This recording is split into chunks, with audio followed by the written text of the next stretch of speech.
Welcome back. As I mentioned, we have Dr. Cheng Han Chen here on behalf of MemorialCare. Well, welcome. It's nice to see you again. It's been a while. Yes, thank you for having me back. It's been about 3 years since I was About last 3 years. Well, like you had mentioned off camera, we did a Zoom, and That's so thank goodness for Zoom. But nevertheless, welcome back. And before we get started to talk a little bit about what you're doing with MemorialCare, tell me about yourself. Okay, well, so I am an interventional cardiologist specializing in what we call structural heart disease. And so I do a lot of procedures for heart disease. And I've been with MemorialCare Saddleback Medical Center for about 5 years now. Okay. Yeah. Okay, so it's been a while. Yeah. Now, do you operate, where is the structural heart program located? Is it right down the way here? It's right in the first floor of the hospital is where we do a lot of most of our procedures. Yeah. Okay, great. Yeah. Now, in your background, which is wonderful to help you today, is you speak fluent Chinese Mandarin. Right, yeah. There are a lot of your viewers and a lot of the residents here in Laguna Woods. There are a lot of Asian residents and specifically Chinese residents. And I always tell people the doctor-patient relationship is like a partnership, and of course, being able to communicate in their native language really helps the partnership a lot. So yes, I speak fluent Mandarin Chinese. Oh, that is helpful for sure.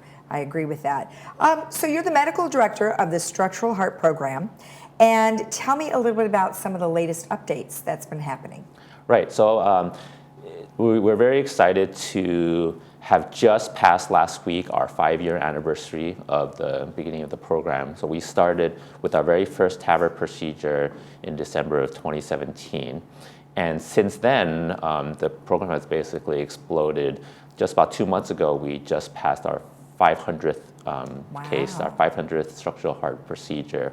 Wow. So that was a really big milestone for us. Yeah. What kind of procedures are you doing now that are the most common? Yeah, so we started with the TAVR procedure, which I came to talk about a few years ago. It is for a condition that's very common, as you get it, called aortic valve stenosis, in which one of the heart valves, tell people it's the most important heart valve in your heart, the aortic valve. It's like a door that slowly gets more rusty as you get older. And in the old days, the only option was to have open heart surgery, which was a big deal, especially in older patients. And so about 10 years ago, there was a new technique that was invented where we can do a minimally invasive valve replacement simply through a small incision in the groin, being able to put in a brand new heart valve, and patients basically recovered in a couple of hours. They can go home the next day. Right, the TAVR procedure. So now that's become very commonplace here in the United States. We started it here in Laguna Woods at Saddleback Medical Center in 2017, in December, just like I mentioned. That's how we started the program. Then we had another procedure called the Watchman procedure. Now that's also becoming very popular. A lot of your viewers will know about this condition called atrial fibrillation. It's an irregular heartbeat that gets very, very common as you get older. Right. One of the problems with atrial fibrillation is that it has a tendency to cause strokes in people. And so because of that, we recommend blood thinners. Right. Now, prior to doing any surgery? Correct. Okay. Yes, so the first line of treatment is to give people blood thinners. Many times, a blood thinner is not a great idea for a lot of older folks, folks who are prone to bleeding, folks who are prone to falling. Sure. So in these patients, we say, well, maybe it's not the best idea for you to be on blood thinners long term. And there is a procedure that was developed called the Watchman procedure. It is where, again, we can do a minimally invasive technique to go up to a small incision in the groin, go up to the heart and put in actually a very small plug. It looks like a little plug. It goes into the part of the heart that is prone to form clots. And with this technique, we can actually prevent strokes just as well as if we were giving someone a blood thinner without the risk of a blood thinner. So, talk to me about the first one. What'd you call it? TAVR? TAVR, T-A-V-R, yeah. TAVR. So how does that particular valve close? Oh, so the way that the valve works, it's basically a bioprosthetic replacement. And so we're putting in a replacement valve right over the old valve. So we just push the old valve out of the way, almost like putting a new door in with the door frame and a new door.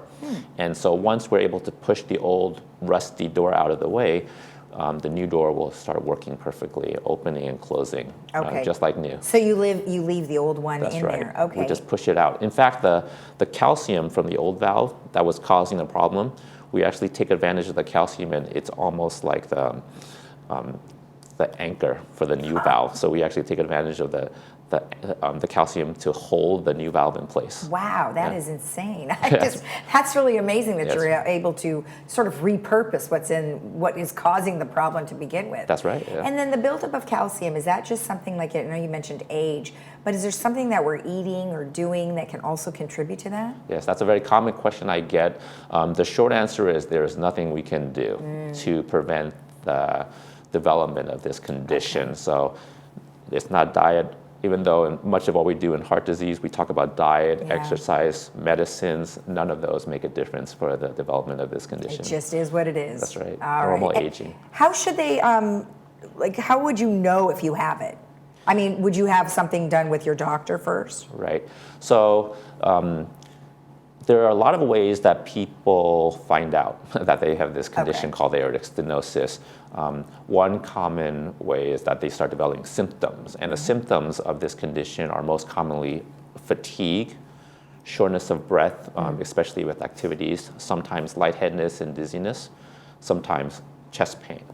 And so when they develop these symptoms, they go see either the regular doctor or a cardiologist, and we do some tests, and we find out, oh, you actually have this condition. The most common test that we can use to find this is an ultrasound of the heart called an echocardiogram. Oh, echo, okay. Sometimes we find this condition simply through a normal physical examination. So a patient will be going to their regular doctor for a routine checkup, and just simply by listening to the heart, the doctor can hear what is called a murmur. You may have heard that term, a murmur. And so people know that they've been told they've had a murmur.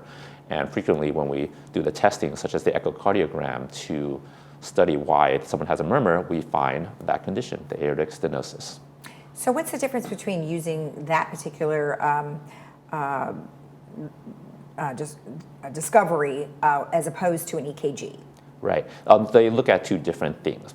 So the EKG is, you may have seen the paper with the lines. That's an electrical pattern that we get from the electrical system in the heart. And that's good for looking at a lot of different things, but in particular, we use that to look at electrical system disorders in the heart, and sometimes we use it to figure out why someone would be having chest pain. It's less useful for looking at heart valve problems, structural heart problems. For that, we like to use the echocardiogram. It's the most helpful.